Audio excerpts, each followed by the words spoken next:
Bom, nós conseguimos dar uma ajeitada aqui e voltamos então ao vivo.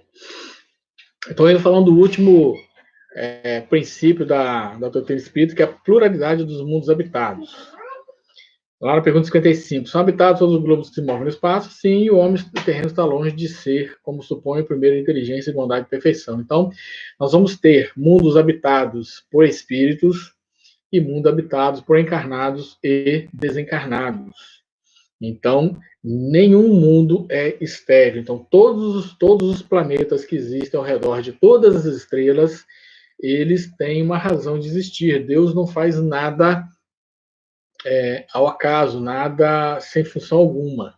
Então, às vezes, aquele planeta lá não tem ninguém, ele não está servindo, não. Ele está servindo sim. A princípio, tem espíritos morando naquele planeta e avançando, porque também se avança no plano espiritual. Não se avança apenas no plano encarnado. Segundo a doutrina espírita, quem governa a Terra? Existe, lá no livro A Caminho da Luz, do Emmanuel, através do Chico Xavier, existe uma comunidade de espíritos puros e eleitos pelo Senhor Supremo do Universo, em cujas mãos se conservam as rédeas diretoras da vida de todas as coletividades planetárias. Essa comunidade de seres angélicos e perfeitos, da qual é Jesus um dos membros divinos. Então, Jesus é o governador planetário. Ele que coordena todas as encarnações na Terra, é ele que coordena o destino dos povos e das nações. Então, tudo está nas mãos de Jesus. Ele, com a sua sapiência, com a sua elevação moral, é que ele faz todo esse governo do planeta. Quem é o Espírito Jesus? Lá na pergunta 625 do Livro dos Espíritos, está lá. Qual o tipo mais perfeito que Deus já ofereceu ao homem para esse guia e modelo? E os Espíritos respondem: Jesus. Então, Jesus é o guia e modelo da humanidade. Para o homem, Jesus constitui o tipo de perfeição moral que a humanidade pode aspirar na Terra.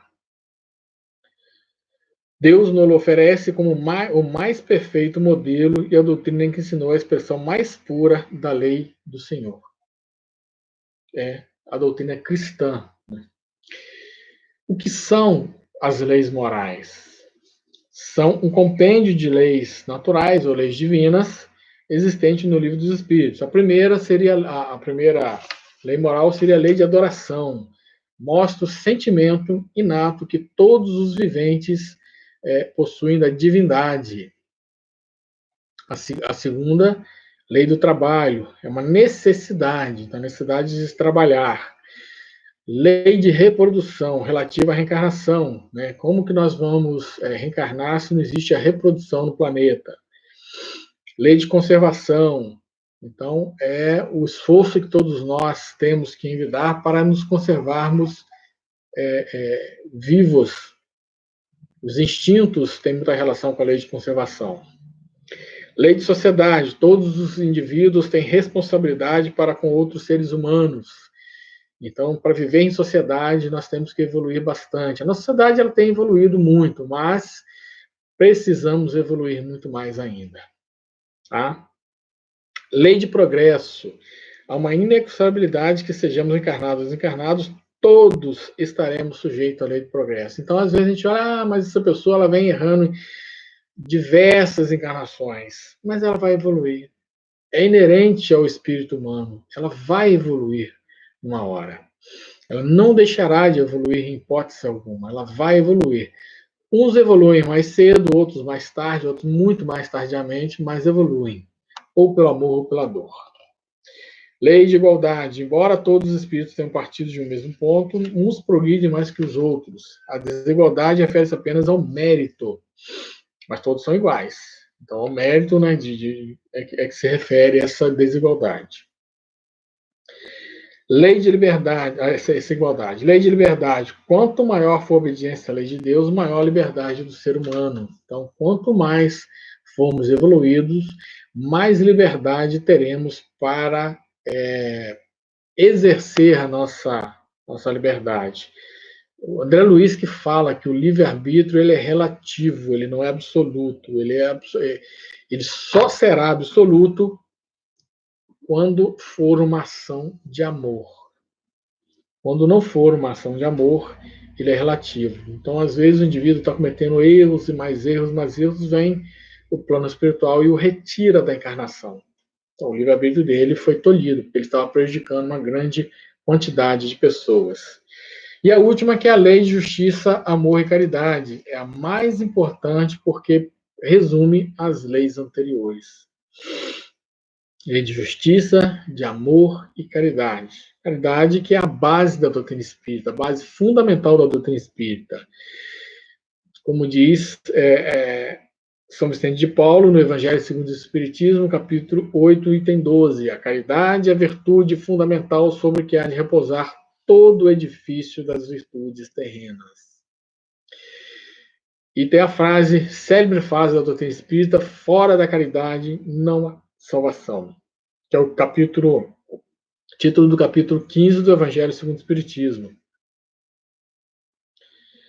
E o apóstolo, que é assinado pelo apóstolo Paulo, que fala que nada traduz com mais exatidão o pensamento de Jesus, nada resume tão bem os deveres do homem como essa máxima de ordem divina. Fora da caridade não há salvação. Então não adianta nós sermos bondosos, não adianta a gente ser extremamente culto, se não tiver caridade, nós não avançaremos. Então, quando a caridade se instalar no coração do homem, daquele espírito, daquele ser humano, espírito encarnado ou desencarnado, é que ele vai avançar. Qual a missão do Espiritismo? Mas quando a voz conhecer, está lá no Cristo Consolador, no anúncio do Cristo Consolador, mas quanto a vós, conhecê-lo-eis, porque ficará convosco, estará com vós. Porém, o Consolador, que é o Santo Espírito que meu Pai enviará em meu nome, vos ensinará todas as coisas e vos fará recordar tudo o que vos tenho dito. Lá em João, capítulo 15, na Bíblia. Então, resumindo, a missão da doutrina espírita é recordar os ensinamentos do Cristo, morais do Cristo, e ensinar todas as outras coisas. Essa é a missão da doutrina espírita. Recordar os ensinamentos de Jesus e ensinar outras coisas que ele não pôde revelar da forma como são reveladas hoje. O que o Espiritismo nos ensina? Ele nos ensina todas as leis da natureza, que todas as leis da natureza são divinas, pois que Deus é seu autor. Ele nos ensina que o homem é um espírito encarnado e um corpo material. Então, todos nós vamos desencarnar. Desencarnar é quando o espírito sai da carne. Então, usando ali chegando na base do significado da palavra, é desencarnar, ou sair da carne. Que os espíritos são seres inteligentes da criação divina. Então, nós vamos evoluindo de fase em fase, da fase mineral, da fase animal, para a fase vegetal, para a fase animal, e vamos através do princípio inteligente até que chegamos, a nos tornar espíritos individualizados. E aí nós temos a inteligência, são os seres que trabalham o mundo em que eles estão encarnados. A doutrina nos ensina que os espíritos são criados simples e ignorantes e evoluem intelectual e moralmente no decorrer das encarnações. Então, as encarnações servem para a gente evoluir moral e intelectualmente. Ela nos ensina que os espíritos preservam sua individualidade após o desencarne. Então, quando eu desencarno, eu não retorno para um todo, como algumas religiões acabam ensinando. Não. Eu permaneço com a minha individualidade. Então, eu, Roberto Fonseca, serei o mesmo Roberto Fonseca quando eu desencarnar, quando eu estiver no plano espiritual. Poderei até mesmo, se eu quiser, assumir uma identidade de outra encarnação e que eu tenha gostado dessa encarnação, tanto que eu posso mudar de acordo com a minha capacidade, a minha elevação moral, posso ou não voltar e me comportar algumas vezes ou direto com essa encarnação que eu fui. Nos ensina que os espíritos reencarnam tantas vezes quanto forem necessárias até evoluir. Então não há limite para a reencarnação. Ela será até o momento que nós chegarmos aos espíritos perfeitos. Ela nos ensina que Jesus é o guia e modelo da humanidade.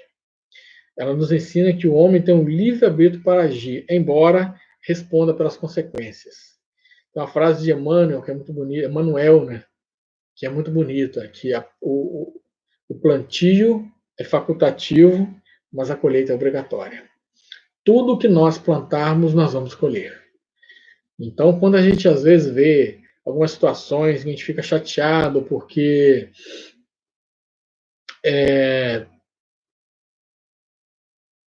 a pessoa desencarnou e não respondeu pelos seus atos, mas aí é que ela vai responder. Eu digo até que é melhor nós respondermos em vida pelos nossos atos do que responder depois da morte, porque nós vamos sofrer mais. Que o maior julgador nosso no além-vida será a própria consciência do erro. É você chegar à conclusão que você falhou. E a vergonha é imensa. Não temos dúvida nenhuma. E a doutrina espírita nos ensina que a prece é um ato de adoração a Deus. Então, quando nós fazemos a prece, ela se eleva aos céus de acordo com a sinceridade que nós estivermos orando. E poderá, assim, chegar até o Pai Celestial. Né? Existe um relato interessante. Em 2010, em Brasília, houve o Congresso Espírita Brasileiro comemorando os 100 anos de Francisco Cândido Xavier. Ao final, houve uma prece de encerramento e, segundo alguns espíritos contaram a Sueli Calda Schubert, que aquela prece, ela gerou ali uma psicosfera de luz. Ela foi ampliada e pegou toda a cidade de Brasília, depois ela foi ampliada, pegou todo o Brasil, depois ela foi mais ampliada e circundou o planeta Terra. Depois ela começou a girar ao redor do planeta Terra e foi expandida para o universo. Então, uma prece feita por uma pessoa atingiu, com a sinceridade toda, atingiu o universo inteiro. E foi a prece, né, de encerramento feita pelo Dr. Bezerra de Menezes, um grande espírito, um grande trabalhador nas hostes espíritas. 3 definições que nós precisamos estar, que precisam estar bem sedimentados em nós. São 3 significados. O que é Umbanda, o que é Candomblé, o que é o Espiritismo. Então, Umbanda é uma religião brasileira, nascida em 1908, une elementos católicos, elementos do Espiritismo e religiões afro-brasileiras, porque existe uma mistura. Diversas casas de Umbanda fazem o estudo das obras básicas, fazem o estudo dos livros de Chico Xavier, fazem os estudos de livros sobre mediunidade. Então, mas é Umbanda, ela não é Espiritismo. Então, o Espiritismo não congrega elementos da Umbanda, a Umbanda que congrega elementos do Espiritismo. Candomblé, religião musical e culturalmente rica trazida pelos escravos da África no final do século XVI, e até hoje ela vai acontecendo. Né? Ela existe até hoje junto centros de Umbanda, centros de Candomblé, às vezes as duas coisas juntas. E Espiritismo, que é a doutrina codificada por Allan Kardec, que tem como raiz os princípios do cristianismo. É o Consolador prometido por Jesus. O que não é o Espiritismo? Centro de mesa branca não é doutrina espírita. Nós até podemos ter mesa branca, não tem problema nenhum, pode ser mesa branca, toalha, né? Que a mesa geralmente é cor de madeira. Pode ter toalha branca, toalha amarela, toalha florida, toalha azul, toalha preta e vermelha, no Flamengo, né? Eu sei que o nosso amigo Isaías Lobo, lá de Corvelo, não vai concordar comigo, mas ele está assistindo. Ele é um cruzeirense danado, né? Mas fica bonito. Médio que prevê o futuro não é da doutrina espírita. Uso de amuletos ou imagens não é da doutrina espírita. Você não vai chegar numa casa espírita, ó, toma esse amuletozinho aqui e usa que vai te proteger. Não. O que nos protege são as nossas ações, são o nosso sentimento e a nossa evolução. Mas mesmo assim, não deixaremos de responder pelo que fizemos no passado. Vamos responder. Então, eu vou para a doutrina espírita que eu nunca mais eu vou sofrer dor. Não, porque a dor existe. Porque nós somos espíritos reencarnados de diversas encarnações. Cometemos erros imensos no passado. E hoje estamos amenizando esses efeitos, esses erros do passado, através do trabalho na doutrina espírita, o trabalho no bem, o trabalho de socorro, o trabalho de caridade, o trabalho de consolo, o trabalho de consolo nas reuniões mediúnicas, tudo isso vem amenizar os nossos erros do passado. Cor de roupa definida como essencial para atividades. Ah, a casa espírita tal usa branco. Tá, mas é essencial. Se alguém chegar para vocês, a pessoa chega às vezes com roupa de outra cor. Ah, não está usando branco, não vai poder trabalhar no passe. Não é doutrina espírita. Ou não tem base na doutrina espírita, de forma alguma. Que não existe livro doutrinário nenhum que fale isso. Correntes e simpatias para se alcançar um determinado objetivo. Canso de receber corrente de simpatia do Chico Xavier. Passe para 9 pessoas, você vai sofrer muito. Então, eu estou sofrendo. Não passo. Não existe simpatia de Chico Xavier. Chico nunca fez isso, minha gente. Nunca. Premonições, adorações a qualquer tipo, plantas, adorar flores, adorar imagens, não é da doutrina espírita.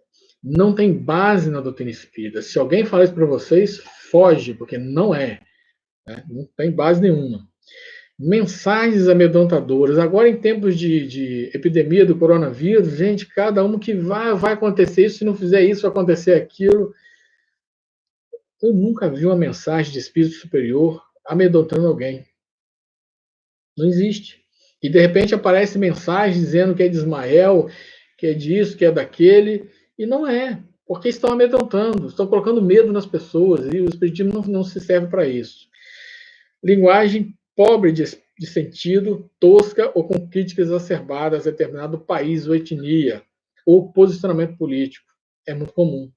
Mas eu lembro que uns 2 anos atrás apareceu uma mensagem que falava assim que a Europa estava afundando navios de imigrantes que saíam da África com torpedos lançados de submarino. Gente, loucura.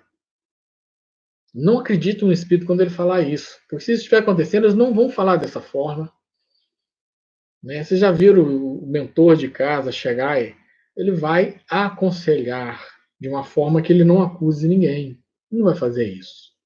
E para a gente poder encerrar, tem uma poesia do Casimiro Cunha, através do Chico, que o título dela é Espiritismo. O que é o Espiritismo? Espiritismo é uma luz, gloriosa, divina e forte, que clareia toda a vida e ilumina além da morte. É uma fonte generosa de compreensão compassiva, derramando em toda parte o conforto d'água viva. É o templo da caridade, em que a virtude oficia, e onde a bênção da bondade é flor de eterna alegria. É árvore verde e farta, nos caminhos da esperança, toda aberta em flor e fruto de verdade e de bonança. É a claridade bendita do bem que aniquila o mal, o chamamento sublime da vida espiritual. Se buscas o Espiritismo, norteia-te em sua luz. Espiritismo é uma escola e o mestre amado é Jesus. Então nós agradecemos a todos que estiveram conosco, que vão assistir posteriormente essa palestra, que ela estará gravada aqui na playlist do canal do Chico, do Centro Espírita Francisco Xavier, e será lançada também amanhã no Facebook do Chico. Então, a gente agradece a todos e agradecemos ao Plano Espiritual pela oportunidade de mais uma vez contribuirmos com a doutrina espírita. Boa noite a todos e muita paz.